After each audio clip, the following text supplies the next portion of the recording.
कोकणकडनं सुचिता स्वागत करते तुमचं पुन्हा एकदा नवीन अशा व्हिडिओमध्ये। आता तुम्हाला माहिती आहे उन्हाळ्याचा सीझन असला की कोकणामध्ये सगळ्यात जास्त खाल्ली जाणारी भाजी ती म्हणजे फणसाच्या कुयरीची भाजी। आता ही भाजी बनवण्यासाठी आपल्याला कोवळा फणस लागतो, म्हणजे ज्याच्यामध्ये गरे तयार झालेले नसतात आणि ही भाजी आपल्या शरीरासाठी खूप चांगली असते, उपयुक्त असते, पौष्टिक असते। त्यामुळे कोकणातल्या सगळ्या लोकांच्या जेवणामध्ये कुयरीची भाजी असतेच उन्हाळ्याच्या सीझन मध्ये। त्यामुळे आज मी कुयरीची भाजी बनवणार आहे, जी मी कोकणातून आणली आहे कुयरी आणि मी मुंबईला बनवणार आहे भाजी। सो कुयरीची भाजी बनवण्यासाठी सगळ्यात पहिल्यांदा आपल्याला जे फणस हा कापून घ्यावा लागतो, कापून त्याचे छोटे छोटे पीसेस करायचे, पीसेस केल्याच्या नंतर उकडायचे, उकडल्यानंतर ती रेसिपी बनवायची। आता हे सगळं तुम्हाला सुरुवातीला सांगितलेलंच आहे। आता मी भाजी बनवणार आहे आणि तुमच्यासोबत व्हिडिओ शेअर करणार आहे। व्हिडिओ पुढेपर्यंत बघा आणि कोकणातल्या ब्लॉगला नक्की सपोर्ट करा। सो आता बघू शकता सगळे जे फणसाचे काप आहेत ना, मी छोटे छोटे कापून घेतलेले आहेत। प्रत्येकाची भाजी बनवण्याची पद्धत वेगळी असते।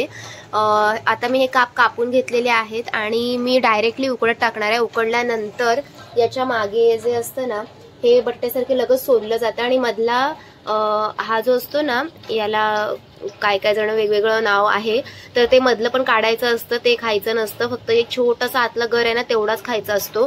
सो आता मी यांना पूर्णपणे उकडायला ठेवते आणि उकडल्यानंतर तुम्हाला व्हिडिओ दाखवते पुढे कसं होणार आहे, काय होणार आहे। सो चला। सो जसं की तुम्हाला मी आता दाखवलं, मी उकडायला ठेवलेलं आहे। साधारणतः 20 ते 25 मिनिटं आपलं उकडत ठेवायचे आहे, जेणेकरून ते प्रॉपर शिजतं।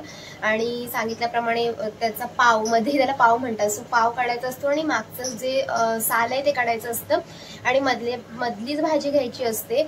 सो आता मी हे सगळे उकडायला ठेवले आहेत। थोडं धुवून घ्यायचं आणि लगेच कापल्यानंतर आहे ना ते काळं पडतं, त्यामुळे थोडं धुवून पटकन उकडायला टाकायचं।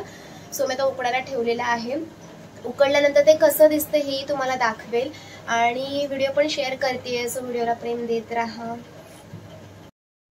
तर पाहू शकता आपली कुयरीची भाजी उकडून आलेली आहे, म्हणजे फणस जे आपण ठेवले होते उकडायला ते उकडून झालेले आहेत। मी तेल घेतलेलं आहे जेणेकरून चीक लागू नये। आता मी याच्यामधलं जे आवरण आहे ते आणि बाहेरचं आवरण काढून ते साफ करणार आहे, कारण कुयरीची भाजी करण्यासाठी फक्त आपल्याला जे मध्ये असतं गर तोच घ्यायचा असतो।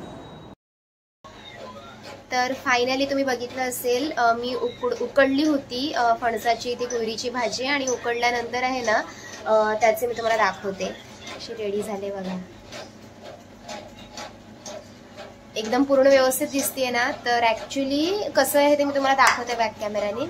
हे बघा, मी जसं की म्हटलं होतं की आपल्याला हे बाहेरचं आवरण आहे ना असंच्या असं पूर्ण निघतं आपण जेव्हा उकडतो। मधला पाव पण काढायचा असतो, हा मधला पाव आहे, हे खायचं नसतं। आणि ही आपली भाजी, म्हणजे ही पूर्ण भाजी आता रेडी झालेली आहे। बघू शकता तुम्ही, खूप सारी भाजी झालेली आहे। आता फक्त प्रत्येकाच्या प्रमाणे ज्याला जशी फोडणी द्यायची तशी फोडणी द्यायची। शिजलेली पूर्ण असते भाजी, फक्त फोडणी द्यायची आहे याला।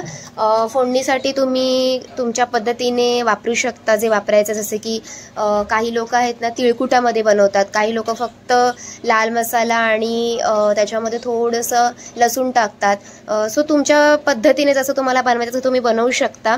सो कुयरीची भाजी बघा कसली भारी दिसते ना। तर मी फोडणीसाठी आहे ना कांदा आणि टोमॅटो घेतलेला आहे। तुम्ही तुमच्या पद्धतीने लसूण वगैरे जे काही ॲड करायचे ॲड करू शकता। शक्यतो मी कांदा टोमॅटोमध्येच बनवते आणि थोडंसं आलं लसूण पेस्ट पण टाकलेली आहे।